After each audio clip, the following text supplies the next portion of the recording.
Bismillahirrahmanirrahim. Assalamualaikum warahmatullahi wabarakatuh. Okay, ninth graders, how are you today? Okay, I hope you're always in a good condition, okay? Amin, amin, ya rabbal alamin. Today, I'm going to explain to you about narrative text. Nah, apa sih narrative text itu? Nah, so please pay attention to my explanation, okay? Check it out. Bismillahirrahmanirrahim. Assalamualaikum warahmatullahi wabarakatuh. Okay, my beloved student, today you're going to learn about narrative text seperti yang telah Miss Rifki sampaikan tadi ya pada awal pembukaan ya.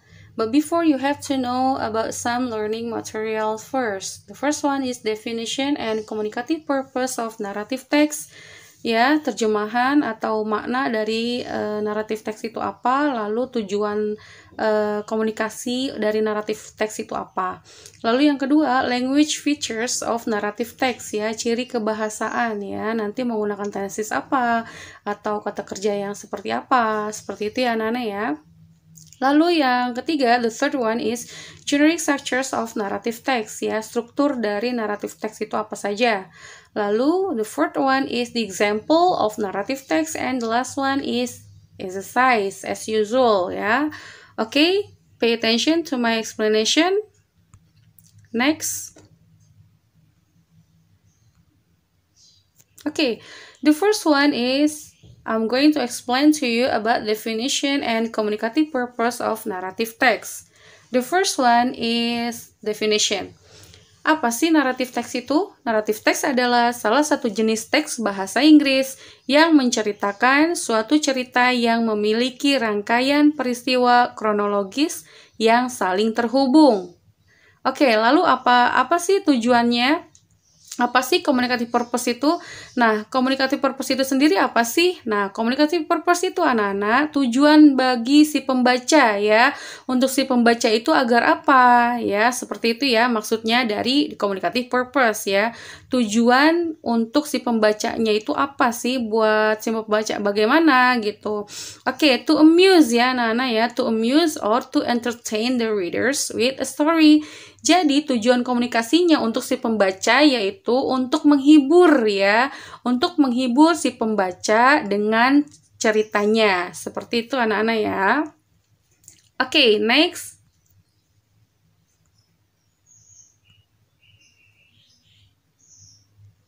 Okay, now I'm going to tell you about language features. What are they? Pay attention to my explanation. Apa sih ciri kebahasaannya dari teks narasi ini atau narrative text ini? Oke, the first one is using simple past tense. Nah, itu ciri kebahasaannya ya, ciri teksnya maksudnya ya anak-anak ya. Menggunakan simple past tense ya. Lalu yang kedua, using time conjunction seperti finally, then, when, before, then, that ya. Time conjunction itu apa? Penghubung ya, kata penghubung waktu ya anak-anak ya. Oke, the third one is using adverb of time. Nah, kalau yang nomor 3, menggunakan keterangan waktu. Contoh, once upon a time atau one day. Ya, seperti kalian pernah baca pada satu kisah bahasa Inggris narrative text ya. Pasti depannya ada once upon a time atau one day. Oke, the fourth one is using action verb. Menggunakan kata kerja aksi ya. Tentu, action verb pada narrative text ini dalam bentuk lampau ya anak-anak ya, tidak boleh dalam bentuk present. Oke, contohnya di sini dug asal katanya verb satunya dig, menggali ya, dug, walk, cook, and etc. dan lain-lain ya. Oke, the last one is using direct speech. Direct speech itu adalah kalimat langsung ya. Oke, I hope you understand so well. Next. Okay, now I'm going to explain to you about generic structures of narrative text. Kita memasuki kepada sekarang struktur dari narrative text ya anak-anak ya. Okay, the first one is orientation. Orientation adalah pengenalan dari tokoh ya anak-anak ya, pengenalan karakternya dari suatu cerita tersebut ya. The character, the background of the story, and usually answered by who, when, what, dan where. Ya, pengenalan karakternya siapa saja. Misalkan pada sebuah cerita Maling Kundang, siapa aja karakternya selain Maling Kundang. Nah, seperti itu ya pengenalan karakternya. Lalu background of the story. Nah, latar belakang ceritanya itu apa sih? Temanya kerajaanKah atau di hutankah atau bagaimana, yang seperti apa? Seperti itu ya anak-anak ya contohnya.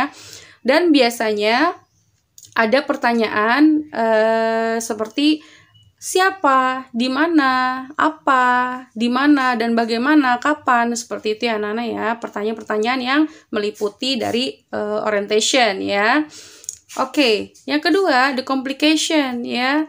Masalah yang muncul ya. Usually involve the main characters. Biasanya melibatkan ya tokoh utamanya ya. Masalahnya itu biasanya melibatkan tokoh utamanya. The complication divided into. Nah, ini kalian masih ingat kah? Yang pernah Miss Rifki sampaikan waktu kelas 8 ya. Complication itu terbagi menjadi 3 ya Nana ya. Masalah yang muncul seperti physical conflict, masalah yang muncul secara fisik, misalkan peperangan seperti itu. Lalu yang B, psychological conflict, masalah yang timbul dari si karakter itu sendiri atau orang-orang yang tokoh yang lain ya Nana ya, yang muncul. Misalkan sifatnya masalahnya ya, psikologi konflik itu contohnya masalah dia tamak misalkan, serakah misalkan, ya seperti itu dan lain sebagainya, atau sombong ya, arogan seperti itu. Nah, itu termasuk ke dalam bagian psychological conflict ya, masalah yang timbul. Nah, lalu yang terakhir nature conflict ya, masih ingat ya waktu kelas 8, nature conflict itu masalah yang timbul dari gejala alam, misalkan contoh kisah Tangkuban Perahu. Nah, itu kan gejala alam yang timbul. Nah, seperti itu ya anak-anak ya. Ingat pembagian dari complication ada 3, psychological conflict, physical conflict, dan nature conflict, seperti itu ya. Oke, structure yang ketiga resolution ya. There needs to be resolution of the complication. The complication may be resolved for better or for worse, or happily or unhappily. Nah, there need to be resolution, dibutuhkannya pemecahan masalah of the complication, dari suatu masalah ya, harus ada pemecahan masalahnya ya. Nah, masalahnya di sini bisa diselesaikan dengan baik atau dengan buruk. Ya, ingat sekali lagi dengan baik atau dengan buruk, atau dengan bahagia atau tidak bahagia. Intinya harus ada pemecahan masalahnya. Seperti itu anak-anak ya, resolution namanya. Oke, yang keempat, yang terakhir, reorientation ya, the ending of the story. Nah, akhir ceritanya itu bagaimana? Sad ending kah atau happy ending kah? Nah, seperti itu ya anak-anak ya. Lalu yang terakhir, evaluation. Evaluation lebih kepada the moral message of the story atau moral value, sama saja ya anak-anak ya. Nah, apa sih pesan moralnya, apa sih nasihatnya dari cerita yang telah kita baca, misalkan dari kisah Maling Kundang ya. Kita tidak boleh menjadi anak yang durhaka, seperti itu ya anak-anak contohnya. Nah, pasti ada pesan-pesan moralnya yang kalian bisa jadikan pelajaran di kehidupan. Nah, seperti itu ya, namanya moral message atau moral value. Oke, itulah generic structures of narrative text ya anak-anak ya. Oke, next di sini ada satu contoh dari kisah naratif text ya. Judulnya Jack and the Beanstalk. Nah, di sini nanti akan Miss Rifki sharing linknya ya. Karena tidak bisa diputar di sini, nanti Miss Rifki akan sharing linknya kepada kalian. Oke, selanjutnya setelah kalian menyimak video sebuah contoh dari naratif Jack and the Beanstalk, nah kalian ada soal latihan ya, seperti biasa. Perhatikan latihannya ya.